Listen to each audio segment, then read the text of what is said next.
اور یہ لوگ تقوی والے کلمے کے لیے زیادہ یہی حکمت تھے اور یہی اسی کے اہل تھے۔ وَكَانَ اللَّهُ بِكُلِّ شَيْءٍ عَلِيمًا، اور اللہ ہر چیز کا علم رکھتا ہے۔ اس سے قبل کی آیت مبارکہ میں اللہ کریم نے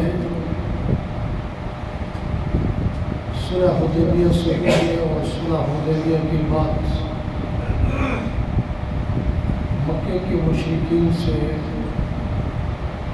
جنگ نہ ہونے کی حکمت بیان فرمائی۔ یہ ان دونوں فریقین میں سے کسی کا کمال نہیں ہے،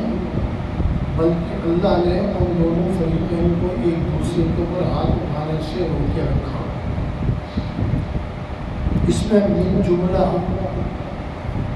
اور بہت ساری حکمتوں کی ایک بنیادی حکمت یہ بھی ہے کہ مکے میں ایسے بہت سارے مسلمان تھے، مرد اور عورت تھے، جن کے ایمان کا یا بظاہر شکلوں سے مسلمان انہیں پہچانتے نہیں تھے۔ مکے پر چڑھائی کرنے کی صورت میں مشرکین کے ساتھ ساتھ وہ بھی پس جاتے ہیں تو مسلمانوں کا عمرہ نقصان ہوتا، لہذا تکلیف اور زحمت تو پھر مسلمانوں کو ہی ہوتی۔ اور دوسری بات اللہ کریم نے یہ فرمائی کہ اگر مسلمانوں کی مکے کے مشرکین کے ساتھ جنگ چھڑ بھی جاتی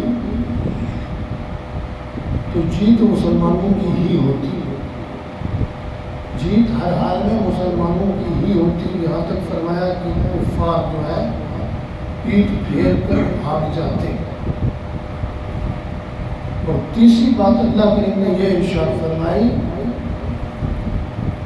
لو تزیلوا لعذبنا الذین کفروا منهم عذابا الیما،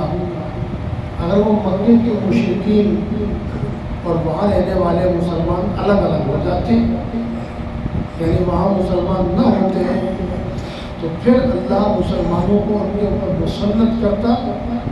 اور انہیں دردناک عذاب سے دوچار کرتا۔ اس کی وجہ اللہ کریم نے یہ بیان فرمائی کہ جعل الذین کفروا فی قلوبہم الحمیۃ حمیۃ الجاہلیۃ، جب ان کفار کے دلوں کے اندر کفر اور جہالت کی حمیت آ گئی، غیرت اور عار ان کے دلوں کے اندر جہالت کی آ گئی، تو مسلمانوں کے دلوں کے اندر اپنے مسلمان بھائیوں کی حمیت اور غیرت کیوں نہ آتی؟ اور یہ جو حق پر تھے ان کو حق پر غیرت اور حمیت کیوں نہ لازم آتی؟ اس لیے پھر اللہ تعالیٰ تو ہمیشہ حق والوں کے ساتھ ہوتا ہے، اس کے لیے لازم نہیں ہے کہ حق والوں کی مالی اور جانی پوزیشن کیا ہے، ان کا اسلحہ اور ساز و سامان کتنا ہے، اس بات سے قطع نظر اللہ کا اصول اور ترتیب یہ ہے کہ اللہ حق والوں کے ساتھ ہوتا ہے اور حق والوں کو غلبہ عطا فرماتا ہے۔ اور یہ اہل کفر مکے والوں نے جاہلانہ آپس میں کون سی عاریں دلوائی ایک دوسروں کو، جہالت کی کون سی حمیت انہوں نے اختیار کی۔ ایک تو یہ کہ جیسے اللہ کریم نے پیچھے ارشاد فرمایا کہ اللہ ان بدبختوں کو عذاب اور سزا اس لیے دیتا کہ انہوں نے اللہ کے گھر سے تم لوگوں کو روکا، اللہ کے گھر کا طواف کرنے سے تمہیں روکا اور قربانی کے جانوروں کو ان کے مقام پر پہنچانے سے منا میں جہاں قربان گاہ ہے وہاں پہنچانے سے روکا، کیونکہ مسلمان اپنی قربانیوں کے سمیت حدیبیہ میں ہی رہے، وہاں پہنچ نہیں سکے۔ تو یہ ان کی جاہلانہ حمیت تھی وہ یہ سمجھتے تھے کہ دنیا والے کہیں گے کہ مسلمان قریش کے اوپر غلبہ پا کر زبردستی آ کر طواف کر کے گئے ہیں، تو ان کو اس بات سے عار اور شرم آئی، اس جاہلانہ حمیت کی وجہ سے انہوں نے مسلمانوں کو آنے نہیں دیا۔ اور دوسری جاہلانہ انہوں نے حمیت یہ اختیار کی کہ جب صلح حدیبیہ ہو رہا تھا اور تحریر لکھی جا رہی تھی تو اللہ کے محبوب صلی اللہ علیہ وسلم نے تحریر لکھوانے کے لیے اس کی ابتدا میں بسم اللہ الرحمن الرحیم لکھنے کا حکم فرمایا۔ جو مکے کے مشرکین کی طرف سے جو معاہدہ کرنے کے لیے جو افراد آئے تھے انہوں نے بسم اللہ الرحمن الرحیم لکھنے سے منع کر دیا۔ انہوں نے کہا اللہ کا نام لکھو،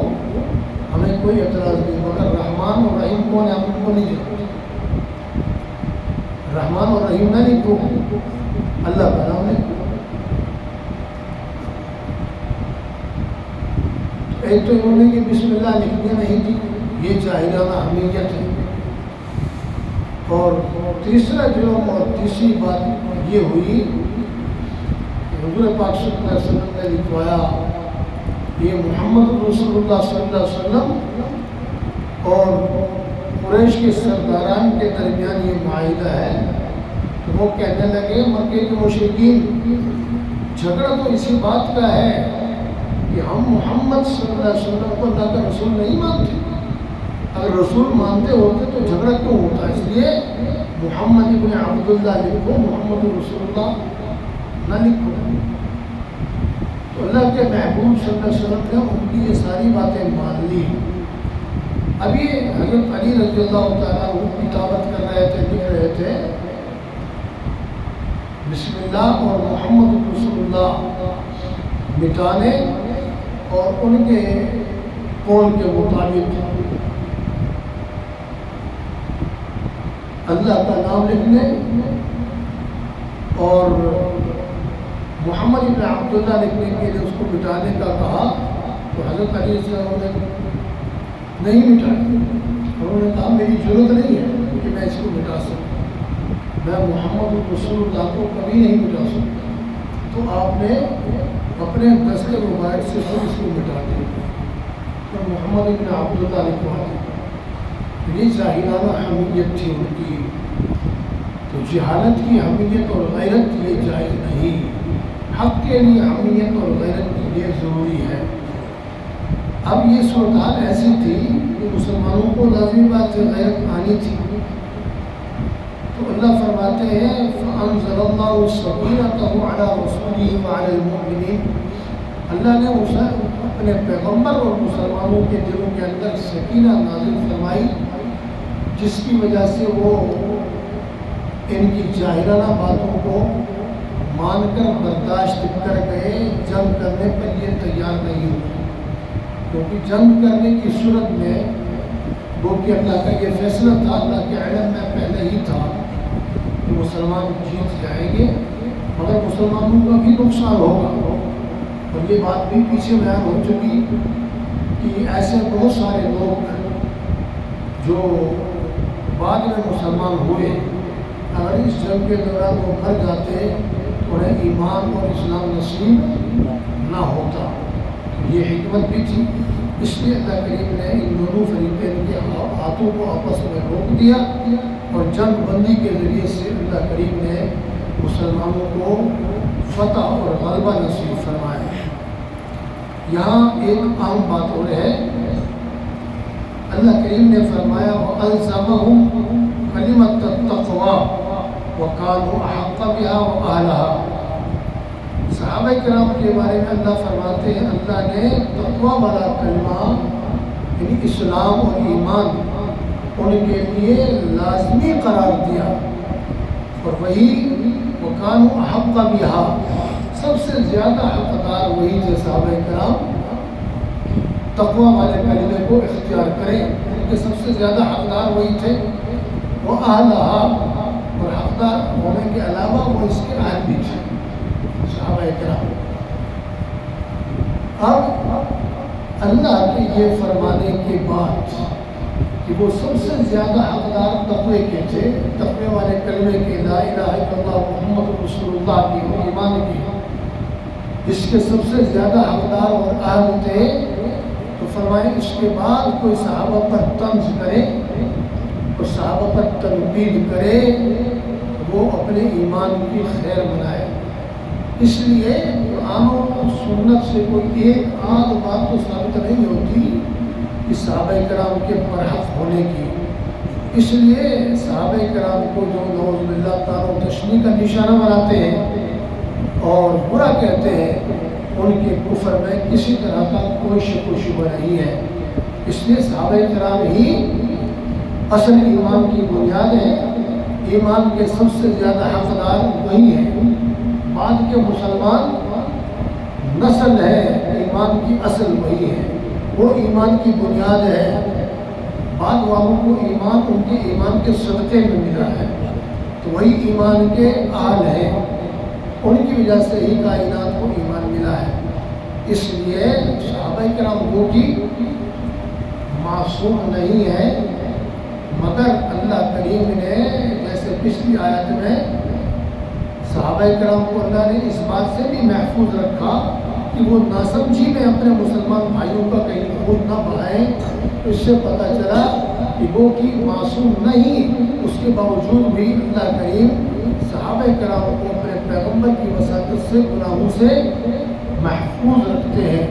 تو وہی انبیاء کے بعد کائنات کی پاکیزہ ترین مخلوق ہے، وہی انبیاء کرام کے بعد کائنات کی متفق ترین اور اللہ والوں کی وہ بنیاد اور اثر ہے۔ اللہ کریم ان احکامات عالیہ کو سن سمجھ کر عمل کرنے کی توفیق عطا فرمائے۔ وآخر دعوانا الحمد للہ رب العالمین۔